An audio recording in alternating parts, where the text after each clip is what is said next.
प्रभु के नाम की स्तुति हो। प्रेरित पौलुस द्वारा तीमुथियुस के नाम दूसरी पत्री उसके दूसरे अध्याय 16वां पद।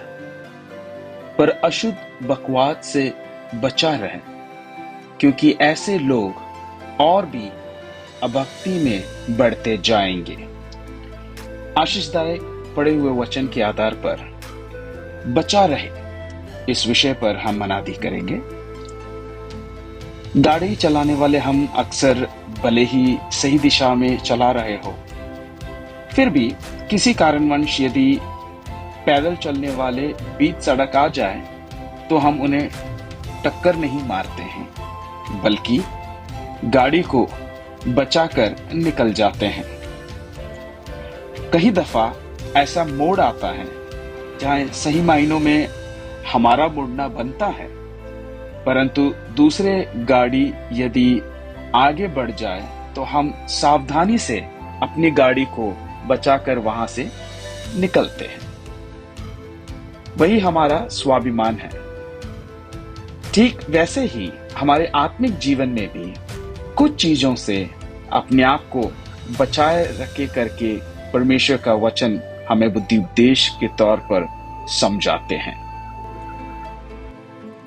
दिखने वाले हर चीज को देखने या फिर सुनने में आए हर बात को ग्रहण करने या जो सोच में आए वो सब बोलने या फिर अनचाहा दोस्ती करने का समय नहीं है।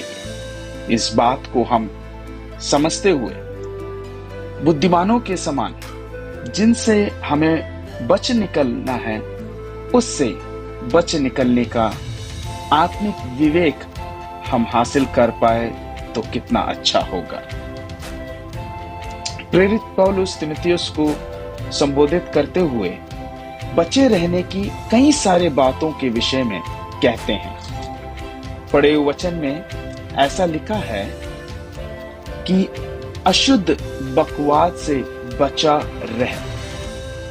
अंग्रेजी में ऐसा हम पढ़ते हैं वेन बबलिंग्स, और एक दूसरे अनुवाद अंग्रेजी में इस प्रकार से लिखा है पॉइंटलेस डिस्कशन करके, अर्थात व्यर्थ बातें जो हम में अभक्ति को बढ़ावा दे, उन सब से अपने आप को बचा ले। बात पर बात चढ़ाकर वाद विवाद कर अनचाहे भाषा का इस्तेमाल करने के द्वारा हम परमेश्वर ने जो अनुग्रह हम पर उंडेला है उसे जाया ना करें।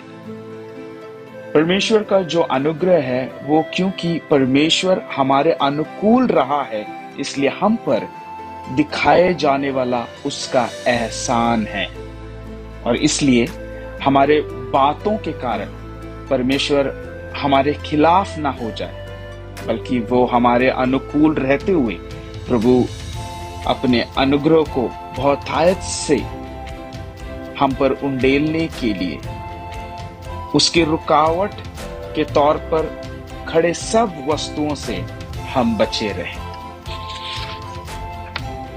आगे उसी अध्याय के 23वें पद में हम दोबारा इस तरह से पढ़ते हैं, पर मूर्खता और अविद्या के विवादों से अलग रह, क्योंकि तू जानता है कि इससे झगड़े उत्पन्न होते हैं। वाद विवाद के दौरान कोई भी किसी भी वस्तु को लेकर कुछ भी कह सकता है। हम भी कर सकते हैं और हमारा यह अधिकार भी बनता है, परंतु मूर्खता और अविद्या की विवादों से केवल झगड़े उत्पन्न होता है। जानकर हम अपने बेशकीमती बातें ना ही बोले और बहुमूल्य समय को जाया ना करें। तीसरी बात, इसी अध्याय के आखिरी पदों में ऐसे पढ़ते हैं कि शैतान के फंदों से बचा रहे। फंदे जो हैं पक्षी या जानवर के लिए बिछाए होते हैं, वो छुपा कर रखा जाता है। फंदा शैतान हमारे लिए भी जो बिछाता है वो हमारे नजरों के सामने नहीं होगा, जानते हुए। साथ ही साथ इस संसार में जरूर रहते हुए शैतान ने हमारे लिए जरूर फंदा तैयार किया है, जानकर उसमें ना जाकर फंसे।